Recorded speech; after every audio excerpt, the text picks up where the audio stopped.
أعوذ بالله من الشيطان الرجيم. بسم الله الرحمن الرحيم. طاسين ميم. تلك آيات الكتاب المبين. لعلك باقع نفسك ألا يكونوا مؤمنين إن نشأ ننزل عليهم من السماء آيات فظلت أعناقهم لها خاضعين. صدق الله العظيم. الحمد للہ رب العالمین، الصلاۃ والسلام علی رسولہ الکریم وعلی آلہ واصحابہ اجمعین، اما بعد، اعوذ باللہ من الشیطان الرجیم، بسم اللہ الرحمن الرحیم۔ شروع کرتی ہوں اللہ رب العالمین کے نام کے ساتھ جو بڑا مہربان اور رحم فرمانے والا ہے۔ محترم و معزز سامعین اکرام، السلام علیکم ورحمۃ اللہ وبرکاتہ۔ آج ہم ایک نئی سورت کی تفسیر کی طرف بڑھ رہے ہیں، اور وہ سورہ ہے سورہ شعراء۔ ابھی آپ کے سامنے تلاوت کلام پاک 1 سے لے کے 6 آیات تک سورہ شعراء کی آپ کے سامنے تلاوت کی گئی۔ اس کا ترجمہ کچھ اس طرح ہے۔ اللہ رب العالمین ارشاد فرماتا ہے، طاسین میم، یہ کتاب مبین کی آیات ہے۔ اے محمد صلی اللہ علیہ وسلم، شاید تم اس غم میں اپنی جان دھو دو گے کہ یہ لوگ ایمان نہیں لاتے۔ ہم چاہیں تو آسمان سے ایسی نشانیاں نازل کر سکتے ہیں کہ ان کی گردنیں ان کے آگے جھک جائیں۔ ان لوگوں کے پاس رحمان کی طرف سے جو نئی نصیحت بھی آتی ہے، یہ اس سے منہ موڑ لیتے ہیں، اب کہ یہ جھٹلا چکے ہیں۔ ان قریب ان کو اس چیز کی حقیقت مختلف طریقوں سے معلوم ہو جائے گی جس کا یہ مذاق اڑا رہے تھے۔ صدق اللہ العظیم۔ یہ تھا آیت کی تلاوت، ماہ ترجمہ آپ کے سامنے پیش کیا گیا۔ سامعین اکرام، جو آیات آپ کے سامنے تلاوت کی گئی ہیں، یہ سورہ شعراء کی آیت نمبر 1 سے 6 تک کی آیات ہیں۔ یہ سورت 19ویں پارے کی دوسری سورت پر مشتمل ہے جسے ابھی تلاوت کیا گیا ہے، اور سورہ شعراء 26ویں سورت ہے قرآن مجید کی۔ سورہ شعراء میں 227 آیات ہیں اور 11 رکوعات پر مشتمل یہ آیتیں مجھے اور آپ کو مخاطب کرتی ہیں۔ یہ سورت مکے میں نازل ہوئی، اور روایات کے مطابق یہ سورہ کا نزول مکی دور کے درمیانی دور میں نازل ہونے والی سورتوں میں شمار کیا جاتا ہے۔ حضرت ابن عباس رضی اللہ عنہ فرماتے ہیں کہ پہلے سورہ طٰہٰ، پھر واقعہ، اور اس کے بعد الشورى کا مطلب جو ہے نزول ہوا۔ سامعین اکرام، اس کا نزول ایسے دور میں ہوا جس میں نبی کریم صلی اللہ علیہ وسلم کو شدید مخالفت کا سامنا کرنا پڑ رہا تھا، جہاں آپ صلی اللہ علیہ وسلم کے ساتھ تمسخر اور اذیتوں کا سامنا انہیں پیش آ رہا تھا۔ قریش آپ صلی اللہ علیہ وسلم کو شاعر، جادوگر، دیوانہ وغیرہ اور مجنون کہہ کر مخاطب کرتے تھے، نعوذ باللہ۔ مسلمانوں کی تعداد کم تھی اور وہ کمزور تھے۔ اس پورے سورے کی خصوصیت ہمارے سامنے جو آتی ہے وہ یہ ہے کہ اس سورے کے اندر توحید کی دعوت دی گئی ہے، قیامت کے منظر کو کھینچا گیا ہے، آخرت کا ذکر اس میں موجود ہے، اور پچھلی قوموں کا انجام، اور نبی کریم صلی اللہ علیہ وسلم کو تسلی اور حوصلہ بھی اس صورت میں دیا گیا ہے۔ سورہ شعراء میں 6 انبیاء کرام کا ذکر آیا ہے، جن کے واقعات کے ذریعے سے توحید، صبر اور انجام تکذیب کو مطلب جو ہے واضح کر دیا گیا ہے۔ جن 6 انبیاء کا ذکر جو اس صورت میں آیا ہے، وہ پہلے نبی ہیں حضرت نوح علیہ السلام، دوسرے نبی ہیں حضرت ہود علیہ السلام، تیسرے نبی ہیں حضرت صالح علیہ السلام، اور چوتھے نبی ہیں حضرت لوط علیہ السلام، اور 5ویں نبی ہیں حضرت شعیب علیہ السلام، اور 6ٹھے نبی ہیں حضرت موسیٰ علیہ السلام۔ سامعین اکرام، یہ ہے وہ تمہید جو مطلب جو ہے اس سورے کے سمجھنے کے لیے ہم نے ابتدا میں آپ کو مطلب جو ہے پیش کرتی ہے۔ اب آئیے ہم مطلب جو ہے اس تمہید کو سامنے رکھتے ہوئے ہم مطلب جو ہے اس آیت کا سورہ کا آغاز کرتے ہیں۔ پہلی مطلب جو ہے آیت کی طرف چلیں، جو سورہ شعراء کی پہلی آیت ہے وہ ہے طاسین میم۔ یہ مطلب جو ہے الفاظ کے ساتھ اس کی شروعات ہوئی ہے۔ اس طرح کے الفاظ یعنی کھلے کھلے طرح کے جو حروف ہیں ان کو حروف مقطعات کے نام سے جانا جاتا ہے، اور کئی مطلب صورتوں کا آغاز اس میں مطلب جو ہے حروف مقطعات سے ہی ہوا ہے۔ حروف مقطعات وہ الگ الگ حروف ہیں جو قرآن کریم کی 29 صورتوں کے اندر اللہ رب العالمین نے اس سے آغاز کیا ہے، جیسے مطلب جو ہے الف لام میم، طاسین میم، حام میم، یاسین، خاف نون وغیرہ وغیرہ۔ اس طرح کے کئی مطلب جو ہے 29 صورتوں میں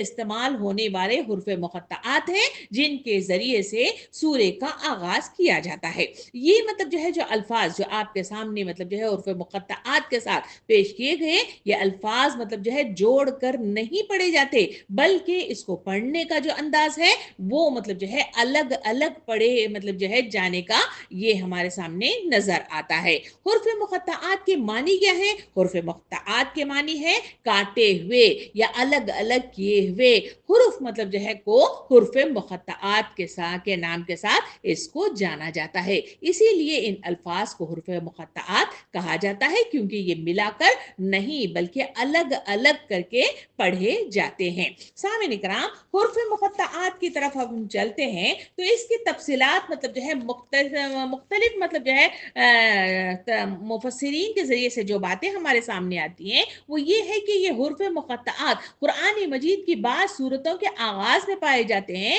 جس مطلب جو ہے زمانے میں قرآن مجید نازل ہوا ہے اس دور کے اسالیب مطلب جو ہے بیان اس طرح کے حروف مقطعات کا استعمال عام طور پر مطلب جو ہے معروف تھا، اور خطیب شعرا اور دونوں مطلب جو ہے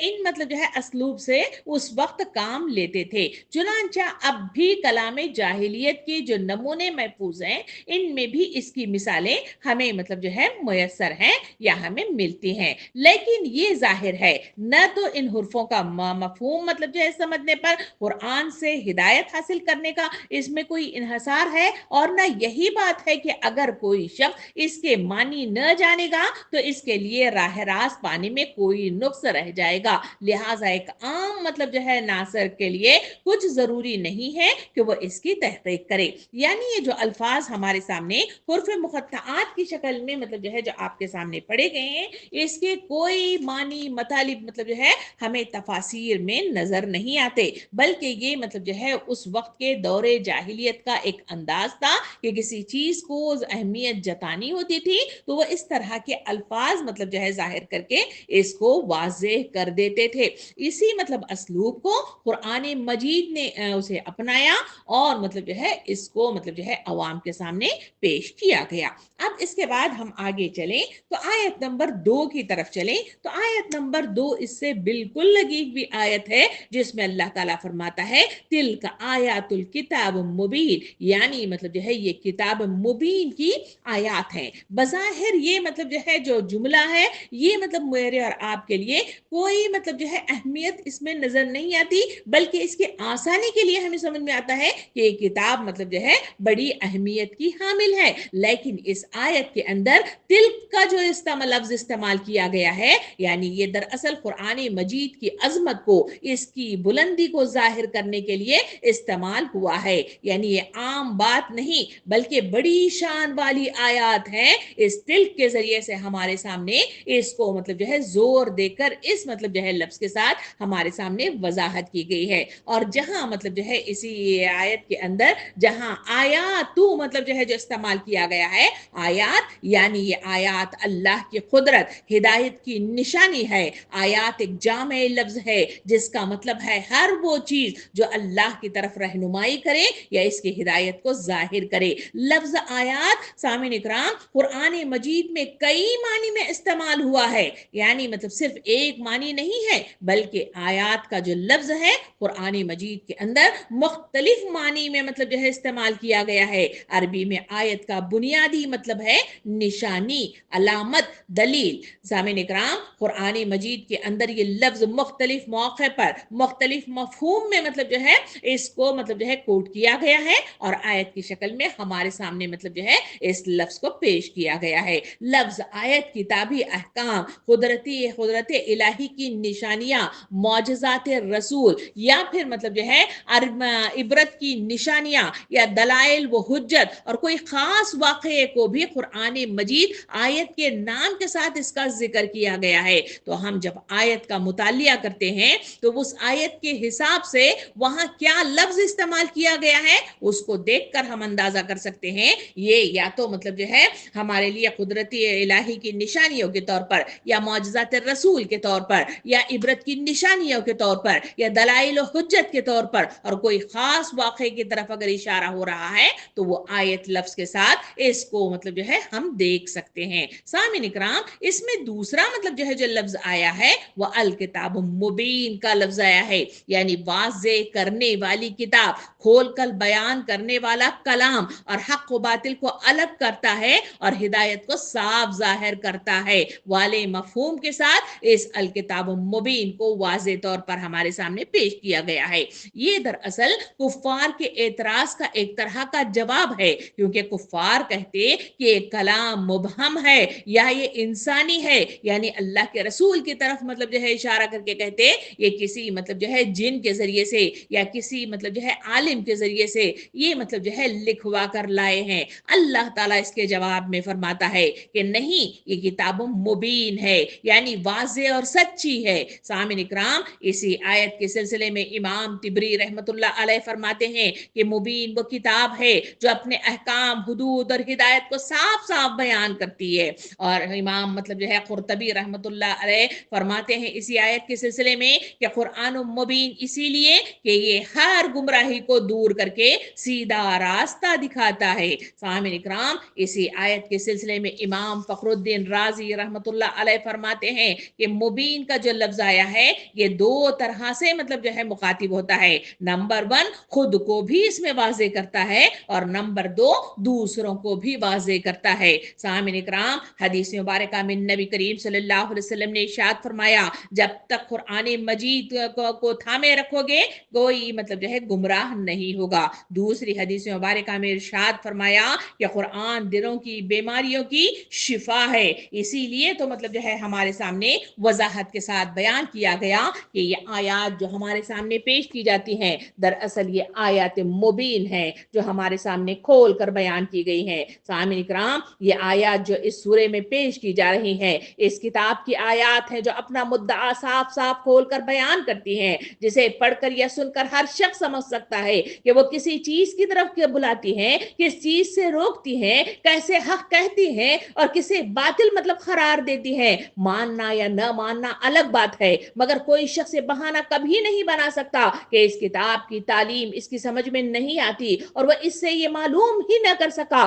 کہ وہ اس کو کیا چیز چھوڑنے اور کیا اختیار کرنے کی دعوت دے رہی ہے، کیونکہ یہ آیت مبین کھول کر بیان کرنے والی کتاب ہے۔ سامعین اکرام، قرآن مجید کو الکتاب مبین کہنے کا دوسرا مطلب یہ بھی ہے کہ وہ یہ ہے کہ اس کتاب الہی کا ہونا ظاہر اور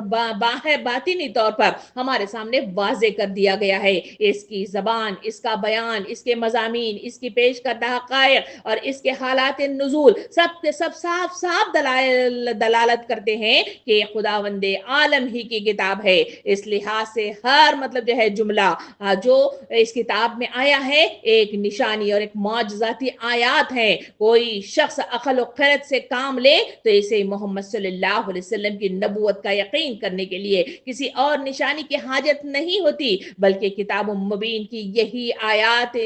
نشانیاں اسے مطمئن کرنے کے لیے کافی ہوتی ہیں۔ سامعین اکرام، یہ مختصر تمہیدی مطلب جو ہے جو جملہ ہے اپنے دونوں معنوں کے لحاظ سے اس مضمون کے ساتھ پوری مناسبت رکھتا ہے، اور یہ جو آگے اس سورے میں بیان ہو رہا ہے کفار مکہ صلی اللہ علیہ وسلم سے معجزہ مانگتے تھے تاکہ اس نشانی کو دیکھ کر وہ ان پر اطمینان ہو کر اس پر ایمان لے آئے۔ واقعی یہ پیغام خدا کی طرف سے لائے ہیں۔ فرمایا گیا کہ اگر حقیقت میں کسی کو ایمان لانے کے لیے نشانی کی طلب ہے تو قرآن مبین